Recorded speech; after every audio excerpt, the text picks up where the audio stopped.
Ketika kita berbicara tentang kekristenan yang dimana kita menjadi ladang yang digarap, menjadi tanah yang disuburkan, mari kita berbicara bahwa pada saat kita percaya kepada Tuhan, orang boleh melihat karakter Tuhan dalam diri kita.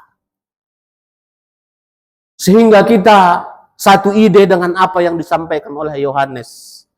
Barang siapa mengatakan bahwa ia ada di dalam dia, ia wajib hidup sama seperti Kristus telah hidup.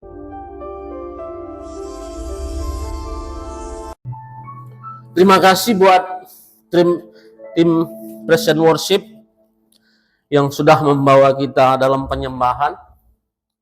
Kita bersyukur ini adalah pelatihan bagi kita untuk masuk ke dalam tempat di mana kita akan menyembah Dia selamanya. Amin. Ini landasan pacunya Bapak Ibu pada next gen. Dan kita akan lagi naik terbang tinggi. Sebab ketika kita menyembah Tuhan, maka secara karakteristik roh kita didewasakan. Didewasakan untuk semakin mengerti kehendak Tuhan. Makanya ada hal-hal yang luar biasa yang kita miliki sebagai orang Kristen, sebagai orang percaya, katakan amin. Jadi hari ini kita akan belajar dari 1 Yohanes. Firman Tuhan hari ini sesuai dengan tema kita adalah keintiman dengan Tuhan membawa karakter, perubahan karakter. Amin. Kita buka di dalam 1 Yohanes. 1 Yohanes pasal kedua. 1 Yohanes pasal 2 dari ayat 3 sampai yang ke-6. 1 Yohanes pasal 2 ayat yang ketiga sampai yang ke-6. Dan inilah tandanya bahwa kita mengenal Allah, yaitu jikalau kita menuruti perintah-perintahnya. Barang siapa berkata aku mengenal Dia, tetapi ia tidak menuruti perintahnya, ia adalah seorang pendusta. Dan di dalam Dia tidak ada kebenaran. Selanjutnya,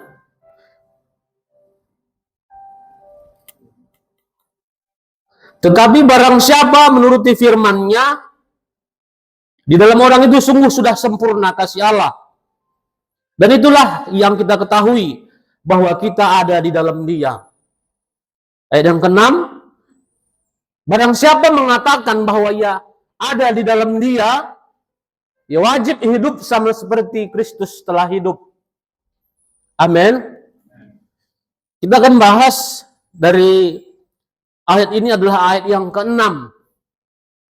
Barang siapa mengatakan bahwa ia ada hidup di dalam Dia, ia wajib hidup sama seperti Kristus telah hidup. Yohanes menjelaskan secara terperinci bahwa apa yang dia alami dalam apa yang dia imani dari Kristus, itu menjadi sesuatu yang nyata yang boleh dia berikan kepada orang-orang pembaca masa kini, Bapak Ibu. Firman Tuhan ini juga berbicara tentang begitu banyak orang, begitu banyak komunitas, begitu banyak bangsa yang di dalam kehidupan mereka mengalami apa yang dijanjikan Tuhan. Jadi dikatakan oleh Yohanes, barang siapa mengatakan bahwa ia ada di dalam Dia,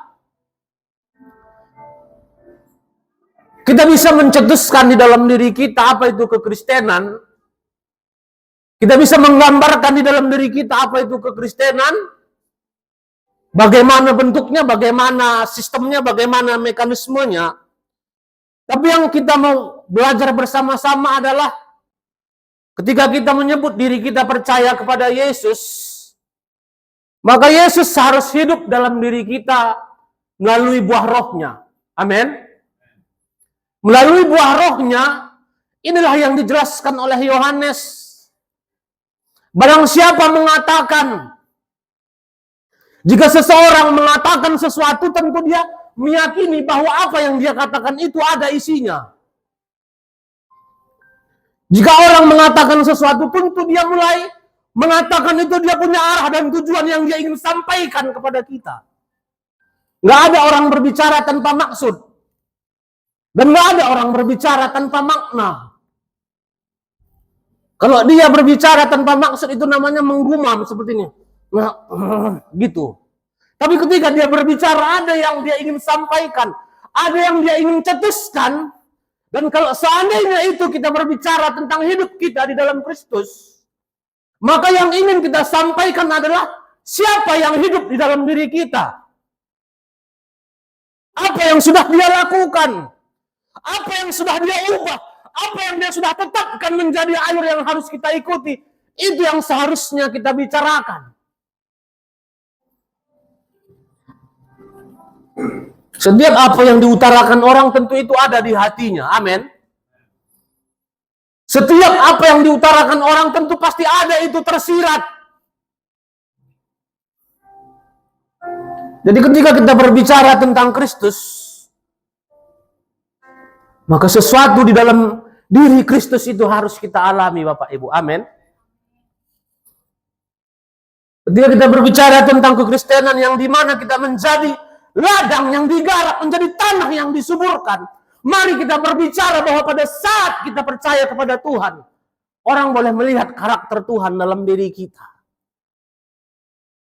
Sehingga kita satu ide dengan apa yang disampaikan oleh Yohanes. Barang siapa mengatakan bahwa ia ada di dalam dia, ia wajib hidup sama seperti Kristus telah hidup.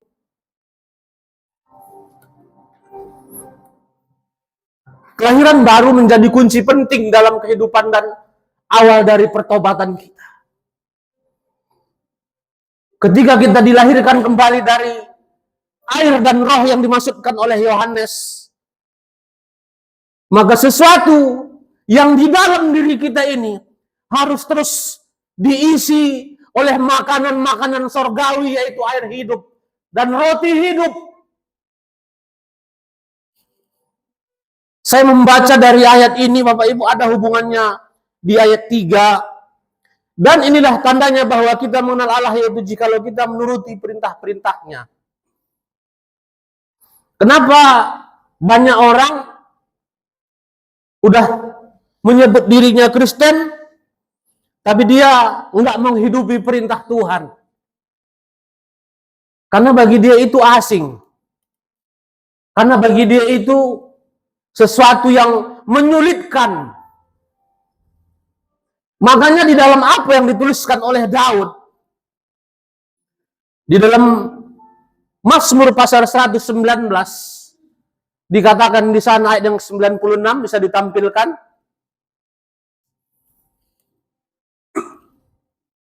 Aku melihat batas-batas kesempurnaan, tetapi perintahmu luas sekali.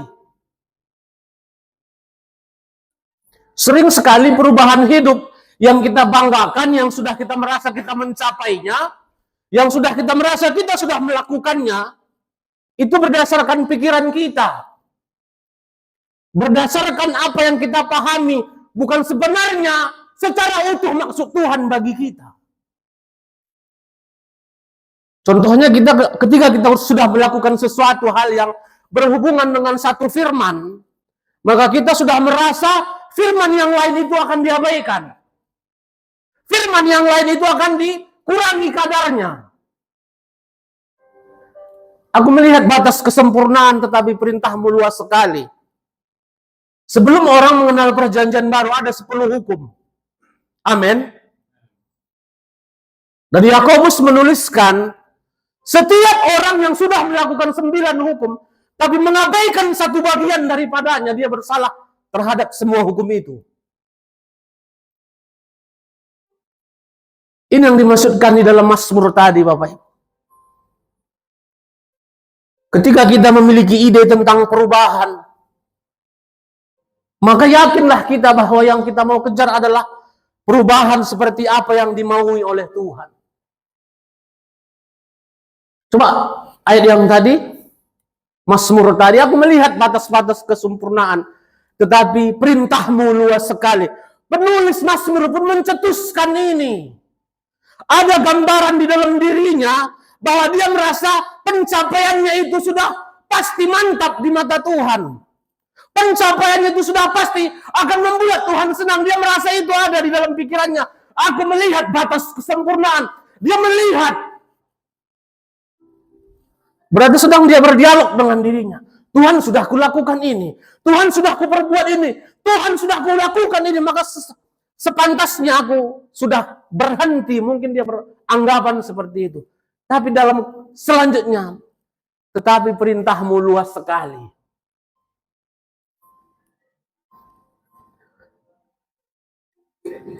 Jadi ketika kita dengar Yesus berbicara kepada orang-orang yang dahulu dianggap sebagai murid, dia punya pengajaran yang berbeda, Bapak Ibu. Amin. Yesus punya waktu dua tema khotbah. Dia pertama berkhotbah di atas bukit. Dan dia berkhotbah lagi tentang akhir zaman. Dan khotbahnya di atas bukit itu mungkin ada 3 pasal. Dia menyampaikan bagaimana gambaran-gambaran yang seharusnya, yang semestinya dihidupi oleh orang-orang percaya. Karena ketika dia memilih, itu sudah ada keajaiban dalam kehidupan yang sedang dia lakukan melalui orang yang dia pilih. Sadarkah kita, Bapak Ibu, sebelum permulaan zaman, sebelum dunia diciptakan, menurut Efesus pasal 1 ayatnya yang ke-4, sebelum segala sesuatu ada, kita sudah ditetapkan.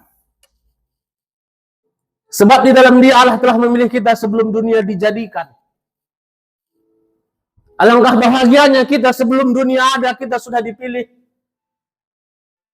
Amin. Sebelum ada dunia ini, Bapak Ibu, sebelum ada sejarah, mungkin di bawah prasejarah lagi.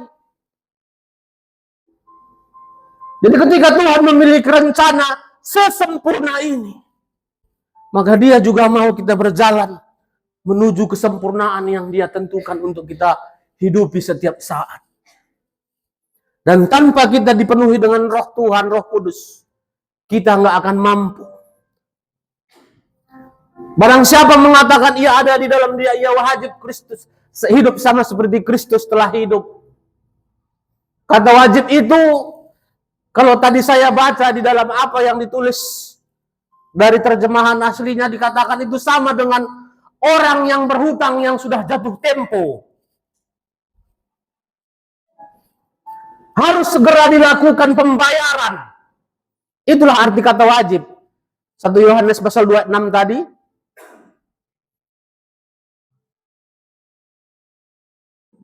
Satu Yohanes pasal 2 dan ke-6 tadi.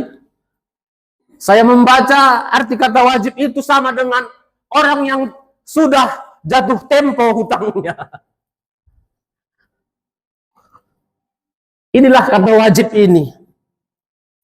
Bayangkan, kalau kita secara sadar punya hutang, betapa gelisahnya kita ketika ada orang yang mempiutangi kita datang. Lewat pun dia mungkin lain muka kita langsung, jantung kita berdebaran, ya kan? Anak ndai je kita bilang. Iya, anak ndai je. Gelisah kita, Bapak Ibu. Kita tengok aja pun mukanya mungkin udah banyak pertanyaan di kepala kita ini. Kayak mana ini? Kayak mana ini?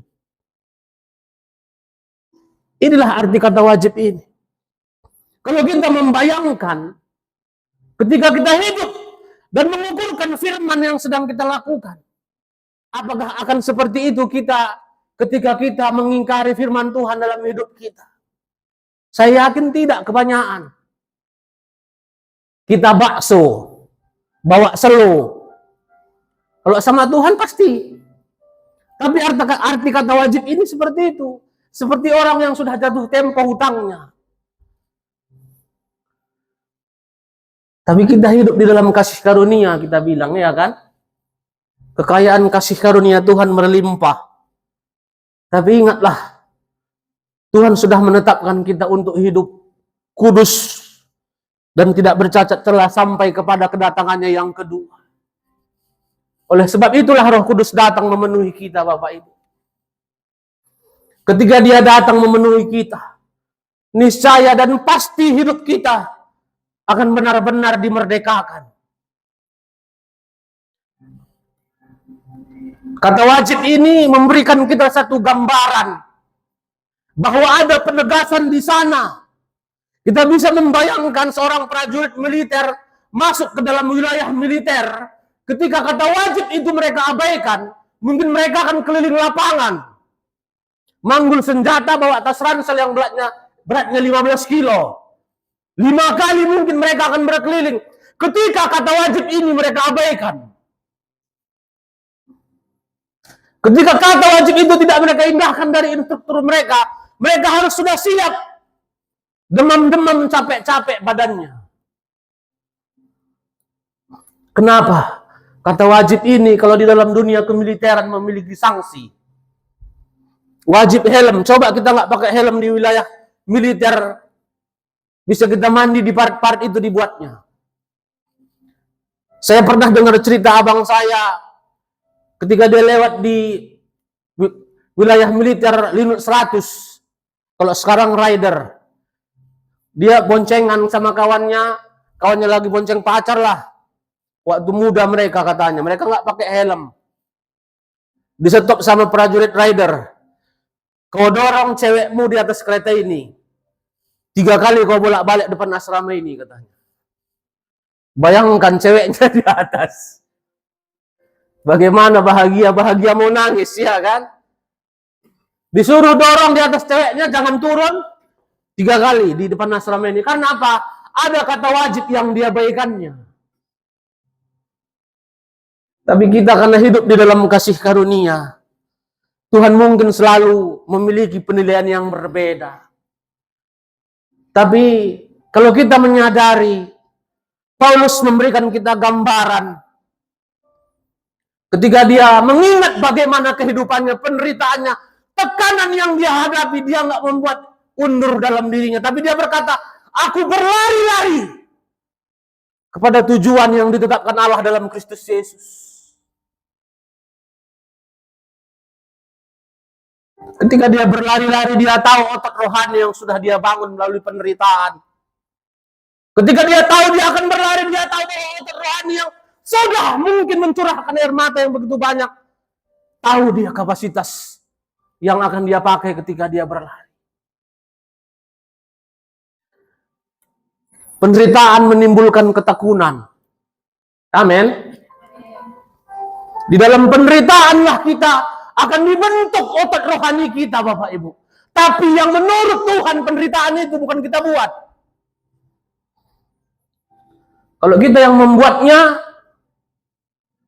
JJS, kalau orang Karo bilang, JJ saja. Amin. Penderitaan menimbulkan ketekunan. Bahasa penderitaan itu sampai kepada kita karena kita tahu kita sedang berjalan di dalam apa yang Tuhan tetapkan.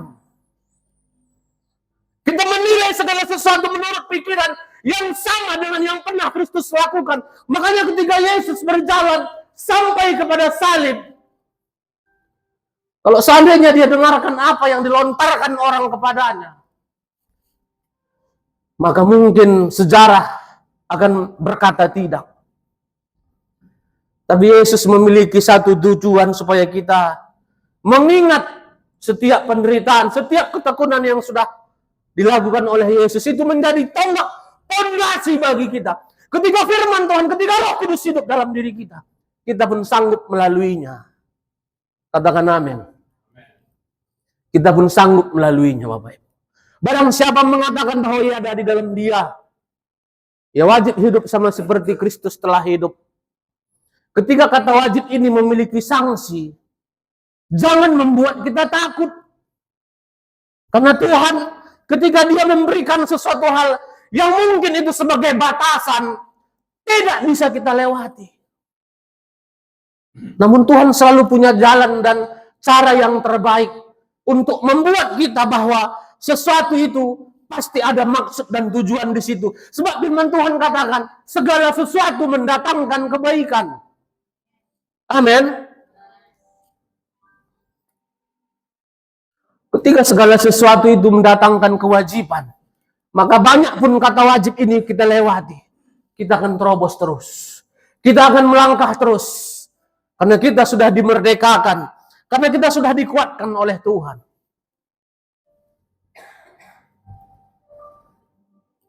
Sebagai orang-orang percaya, tentu kita memiliki pemahaman yang semuanya berbeda bagi pemahaman kita masing-masing.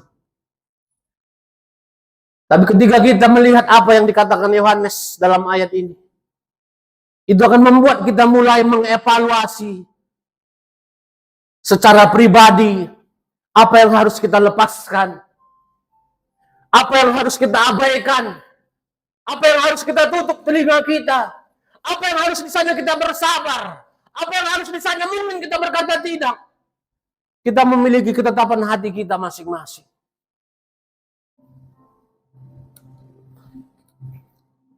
Di dalam Mazmur pasal yang 119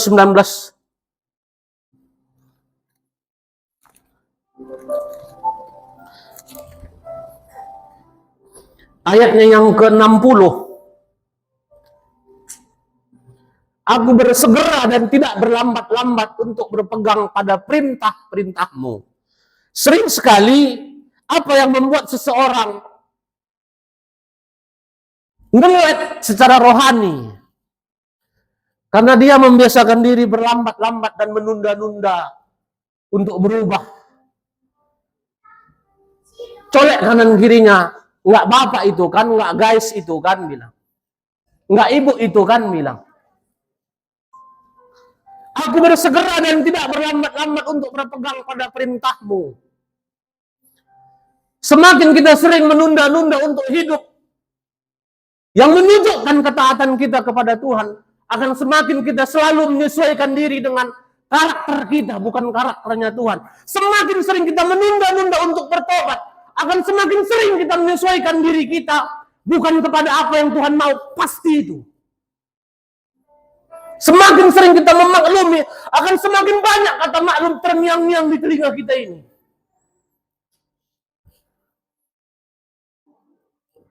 Aku bersegera dan tidak berlambat-lambat. Jangan menunda-nunda untuk berubah. Jangan menunda-nunda untuk bertobat. Jangan menunda-nunda untuk memberikan apa yang menjadi apa yang Tuhan mau dari kehidupan kita sebagai orang-orang yang sudah Dia tebus. Amin. Ini yang sering terjadi. Aku bersegera dan tidak berlambat-lambat. Semakin kita merasa firman Tuhan itu nggak penting, akan semakin banyak nanti hal-hal yang di dalam firman Tuhan ini malas kita mengerjakannya. Semakin kita menganggap bahwa firman Tuhan ini pasti ada sesuatu alternatif yang lain yang mungkin kita lakukan, nggak usah dulu perintah Tuhan itu. Semakin kita akan terbiasa dengan itu. Semakin banyak toleransi yang kita mungkin memilih untuk mengabaikan suara Tuhan, akan sering hal-hal itu terjadi. Makanya Roh Kudus ketika Dia datang kepada semua murid, apa yang dihembuskan dahulu?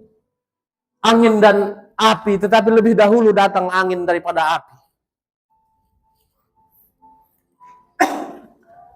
Ketika angin berhembus, maka segala sesuatu yang ringan bobotnya akan gampang terhembus. Tapi sesuatu yang bobotnya berat tidak gampang terhembus. Mari kita untuk melangkah kepada tuntunan Tuhan selanjutnya. Ini yang wajib kita perhatikan bersama-sama. Wajib kita perhatikan apakah kita bersegera sama seperti pemazmur ini. Kalau kita bermufakat dengan diri kita berkata besoklah, masih bisanya besok. Masih bisanya besok mengampuni, masih bisanya besok bersabar, masih bisanya besok menguduskan diri. Kita sudah ketinggalan beberapa langkah. Makanya dikatakan di dalam Ibrani Banyak saksi yang sedang memandang kepada kita. Orang-orang kudus yang sudah lebih mendahului kita dalam pertandingan rohani. Semua mereka sedang menyaksikan kita. Berlomba dalam pertandingan iman yang diwajibkan bagi kita. Nggak masalah siapa duluan. Nggak masalah siapa yang nyampe duluan. Tapi yang pasti kita saling mendukung dan saling menopang.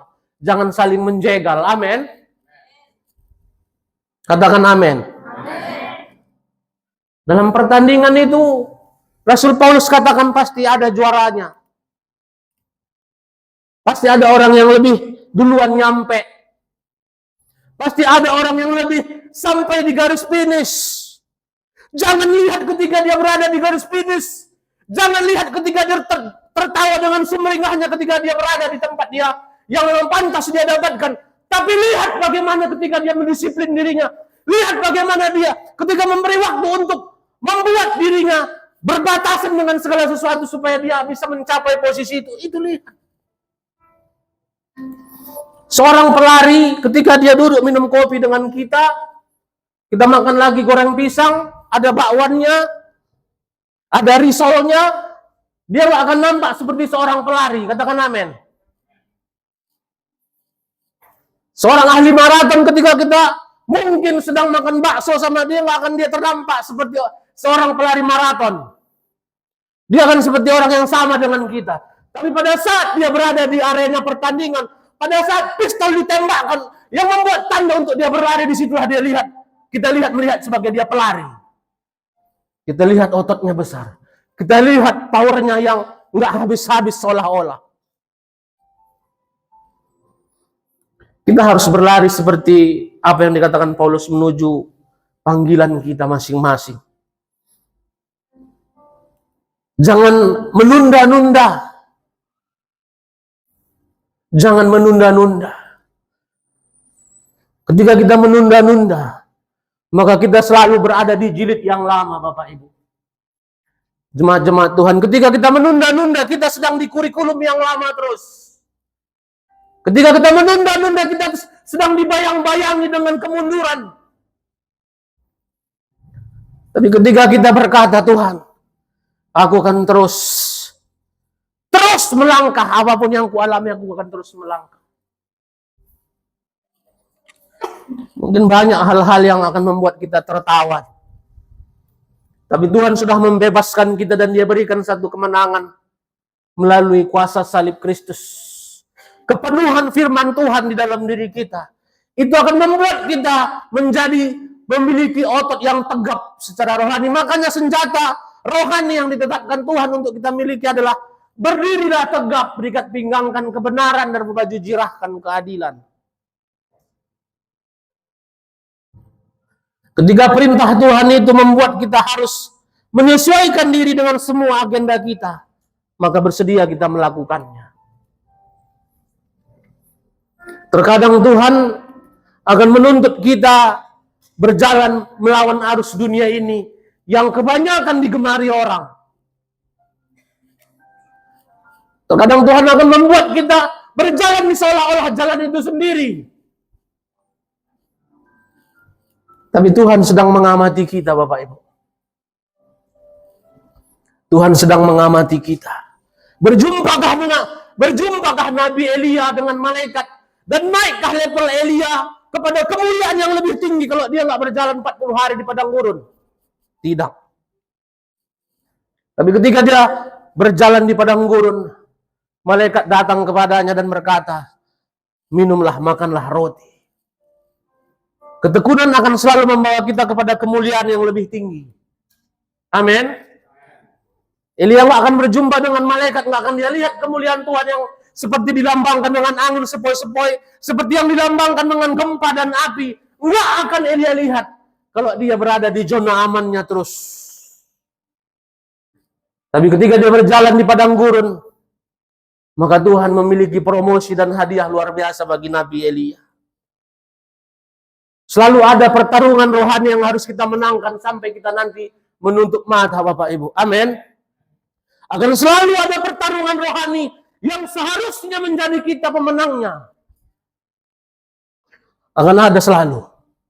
Nggak akan pernah berhenti kata pertarungan rohani untuk orang-orang percaya. Sampai kita menutup mata.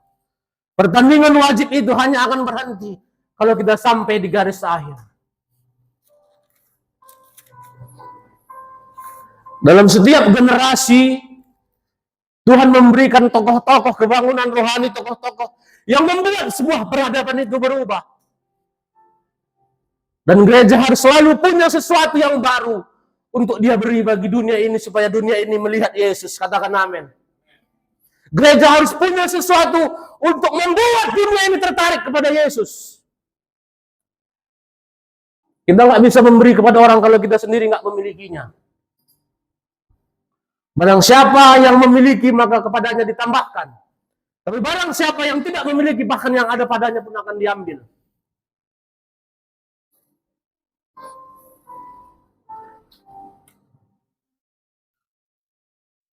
Setiap sejarah yang akan terukir, itu akan terukir dengan cerita yang sudah kita lalui. Kita punya sejarah dan cerita yang akan ditorehkan masing-masing oleh diri kita sendiri. Sama seperti yang tertulis panjang dalam Ibrani pasal 11.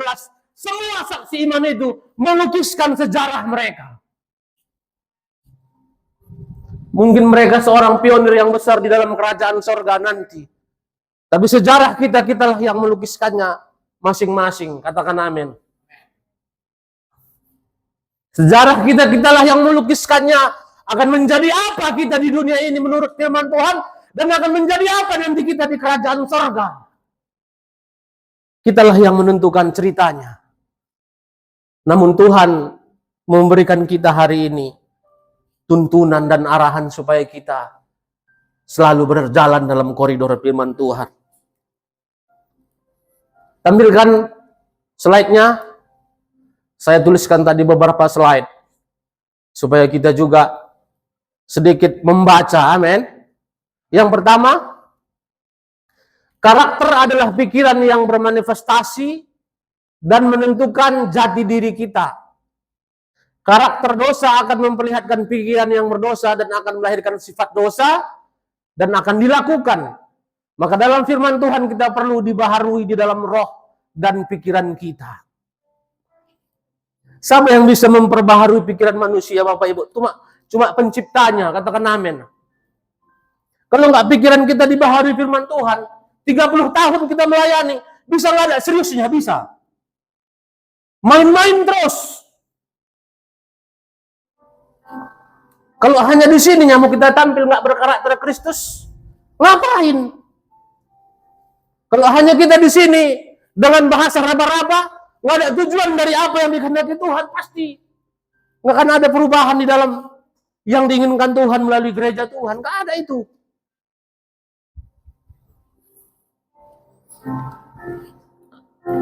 Sama-sama kita mau belajar. Makanya firman Tuhan berkata, seperti yang tertulis dalam Mazmur tadi, jangan berlambat-lambat, bersegera. Bagaimana seorang bersegera dan nggak berlambat-lambat? Karena dia membiasakan diri. Kita pun seperti itu. Kalau memang kita harus mengalah untuk membuat otot rohani kita, mari kita mengalah. Amin. Kalau memang kita menutup mulut kita supaya kita melihat bagaimana perkenanan Tuhan akan naik dalam diri kita, kita tutup.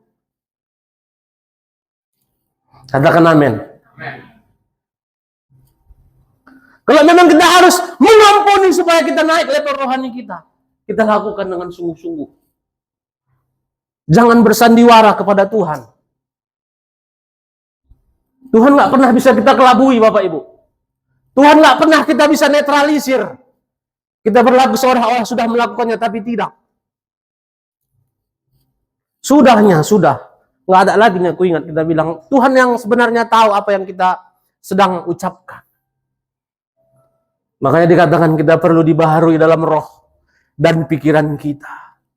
Seseorang yang sedang dipenuhi dengan roh Tuhan, maka karakter Tuhan yang lemah lembut, karakter Tuhan yang penuh kesabaran, yang selalu rindu akan kekudusan, akan mulai mendorong dia untuk melakukan hal yang sama.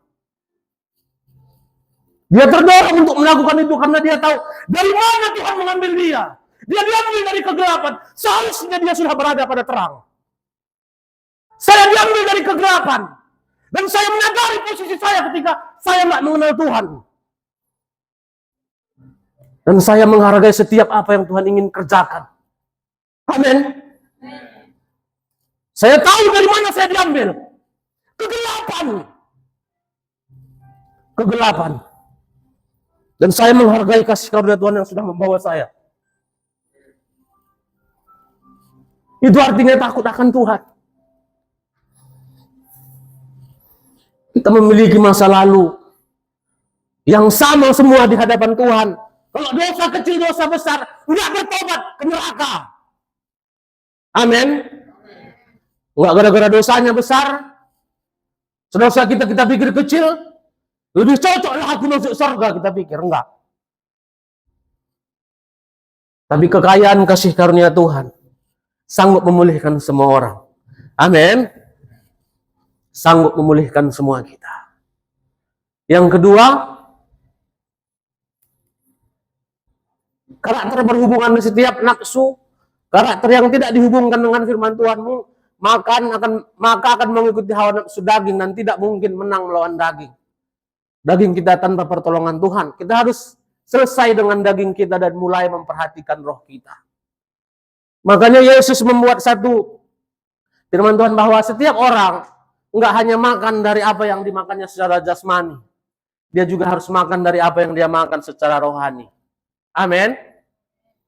Kalau kita mau kerohanian kita terus, maka kita juga perhatikan roh kita. Roh kita harus terus mengalami pengenyangan dari Tuhan. Amin. Kenyang kita dengan firman Tuhan. Makanya ketika kita merenungkan firman Tuhan, sampailah pesan Tuhan itu kepada kita sebagaimana maksud Tuhan. Karena dikatakan di firman Tuhan bahwa firman Tuhan berkata, ketika kita merenungkan firman Tuhan itu, maka kita seperti pohon yang ditanam di tepi aliran air. Yang ketiga,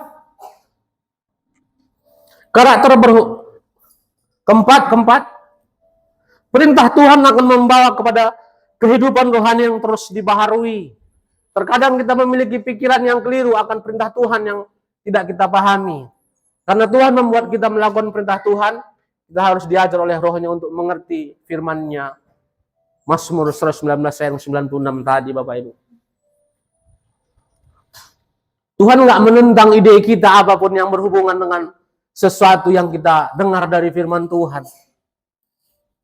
Tapi ketika Tuhan mau memberikan kita satu tuntunan, maka dari yang kita baca itu, dia bisa timbulkan satu ide rohani yang akan kita sadari bahwa selama kita membacanya, kita belum pernah menangkap pesan seperti itu. Itu maksud Daud. Ketika seseorang merenungkan firman Tuhan, mungkin hanya bagian kecil hari ini yang disingkapkan, tapi semakin kita menyadari, akan semakin disingkapkan. Sehingga kita berbicara tepat seperti apa yang dikatakan Tuhan melalui firman-Nya. Makanya saya pun menyadari bahwa kenapa dulu ketika saya memberitakan Injil dengan semangat sama orang, dimanapun saya bisa beritakan, hanya sebagian kecil mereka yang menerima. Ujung-ujungnya yang lain berdebat, Bapak Ibu. Saya pikir semangat saya lah yang mengubah orang. Saya pikir keberanian saya memberitakan firman lah yang mengubah orang. Rupanya tidak. Hanya Tuhan yang bisa mengubah orang. Ketika kita semangat tanpa disertai belas kasihan, itu akan hanya berakhir dengan kefanatikan. Kebanyakan gereja fanatik dengan gerejanya. Jangan kita fanatik dengan gereja, amin. Kebanyakan orang fanatik dengan pengajarannya, dengan gembalanya, dengan doktrinnya. Lebih selalu ditonjolkannya itu daripada Tuhan. Nggak mungkin dia diurapi kalau itu yang dia lakukan. Ada orang berdebat di YouTube gara-gara doktrin gereja sampai panjang sekali. Berarti fanatik dia dengan doktrin gerejanya. Itu nggak akan mengubah kita, amin. Yesus yang perlu menggebu di hati kita ini untuk kita kejar pribadinya. 85% setiap orang-orang pasti sering kecolongan dengan hal ini, fanatik dengan gereja. Fanatik dengan pengajaran doktrinnya, fanatik mereka. Sehingga mereka menganggap kalau mungkin nggak di gereja mereka orang beribadah nggak akan diselamatkan. Kalau mungkin nggak gembalanya yang mendoakan nggak akan mungkin dia mendapat tuntunan. Selalu seperti itu kebanyakan, tapi kita enggak. Kita hanya berfokus kepada Sang Gembala Agung, Sang Pengajar yang luar biasa yaitu Roh Kudus. Amin. Nggak masalah apa yang mau kita lakukan dengan sebenar-benarnya di mata Tuhan. Haleluya. Iya. Jangan menganggap ketika kita sudah melakukan suatu perintah Tuhan, maka kita berpikir kita sudah melakukan sesuatu kebenaran mutlak. Cuma Tuhan yang mutlak, cuma Tuhan yang absolut. Kalau semua kita sedang belajar menuju kesempurnaan, katakan amin. Cuma Tuhan yang kebenarannya nggak berubah, kekal, selalu dan sama seperti itu.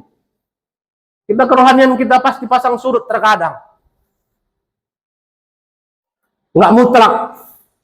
Tapi Tuhan punya jaminan seperti yang kita baca dalam Mazmur tadi. Ketika kita membiasakan diri nggak menunda-nunda, segera bersegera kepada firman Tuhan, maka keajaiban pertolongan Tuhan akan terus dinyatakan dalam hidup kita.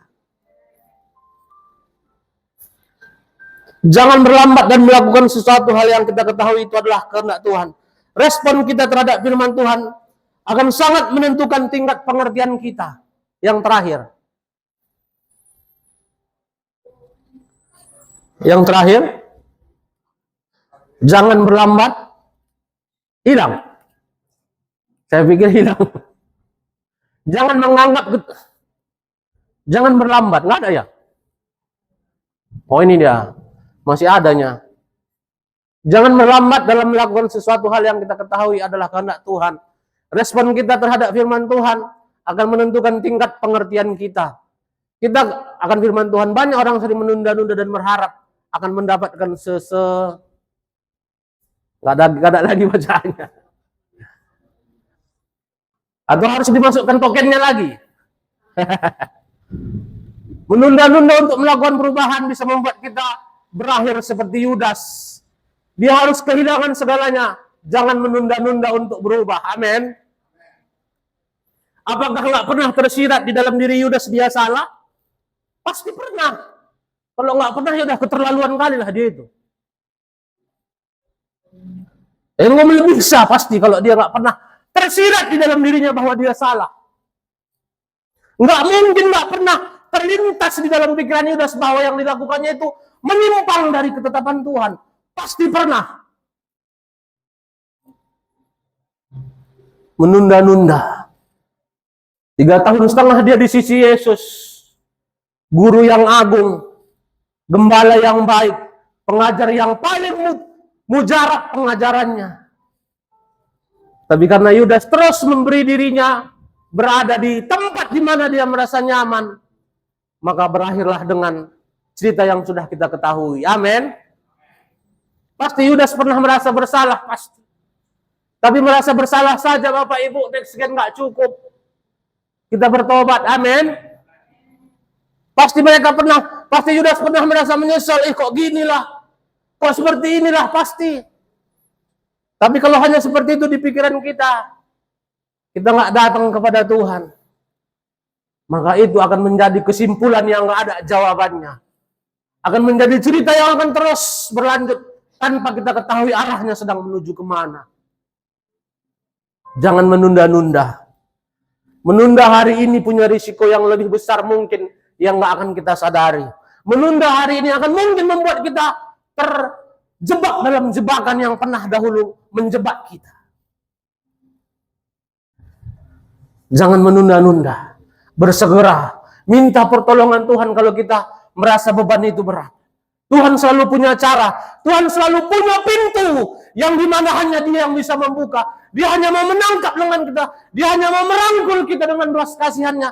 Supaya itu perubahan demi perubahan. Kemenangan demi kemenangan kita alami bersama dengan Tuhan. Bersegera Bapak Ibu. Bersegera. Ketika kita memberi diri kita menunda-nunda, maka iblis punya kesempatan di sana yang sangat-sangat membahayakan. Jangan beri kesempatan kepada iblis. Amin. Kalau iblis dia punya celah, dia nggak akan ngomong. Dia sudah tahu targetnya, dia sudah tahu bagaimana dia akan masuk. Dan itu pasti kita nggak sadari. Mari kita berjaga-jaga dalam setiap kehidupan kita. Tutup semua pintu. Minta anugerah daripada Tuhan untuk menolong kita. Kalau dahulu kita mungkin, ketika kita mungkin mengucap sesuatu hal yang salah, kita biasa aja. Tapi hari ini kita mulai ingat bahwa Tuhan sedang mendengar yang kita ucapkan. Mari kita perbaharui, amin. Ketika kita mulai berpikir sesuatu hal yang bertentangan dengan firman Tuhan, jangan pikiran itu menjadi sesuatu yang berbuah. Tapi mulai kita taklukkan pikiran kita kepada pikiran Kristus. Supaya kita terus mengalami kemenangan demi kemenangan. Kesimpulannya adalah, kewajiban itu bukan sesuatu yang menakutkan. Kewajiban itu bukan sesuatu yang membahayakan. Tapi hadiah yang sedang dibungkus dengan sesuatu hal yang tidak dibuka Tuhan sepenuhnya hadiah itu. Amin. Sering sekali kewajiban itu membuat kita mundur takut. Sering sekali kita merasa berbahaya ketika banyak peraturan dan tuntunan yang harus kita lakukan. Tapi kalau memang itu yang diinginkan Tuhan, mari bersama-sama kita mengerjakannya. Barang siapa yang menyatakan dia ada di dalam Dia, ia wajib hidup sama seperti Kristus telah hidup. Tadi saya katakan itu sama dengan orang yang berhutang yang sudah jatuh tempo. Itulah kata wajib itu. Jadi kita pun seperti itu. Ketika kita nggak melakukan firman Tuhan, gelisah hati kita, gegana, gelisah galau merana. Oh, hari ini aku nggak seperti ini kepada Tuhan. Andiko, kita bilang. Amin. Iya, jangan sempat slow aja kita. Hari ini aku nggak berdoa, nggak merenungkan firman. Oh, Andiko. Hari ini aku nggak mendoakan si Anu karena gondok kali aku nengoknya. Mulai kita doakan. Amin. Jadi hari ini saya nggak lama-lama menyampaikan firman Tuhan. Karena saya biasanya 2 jam, 3 jam berkhotbah. Hari ini hanya sebentar saja. Amin. Kita bangkit berdiri Bapak Ibu.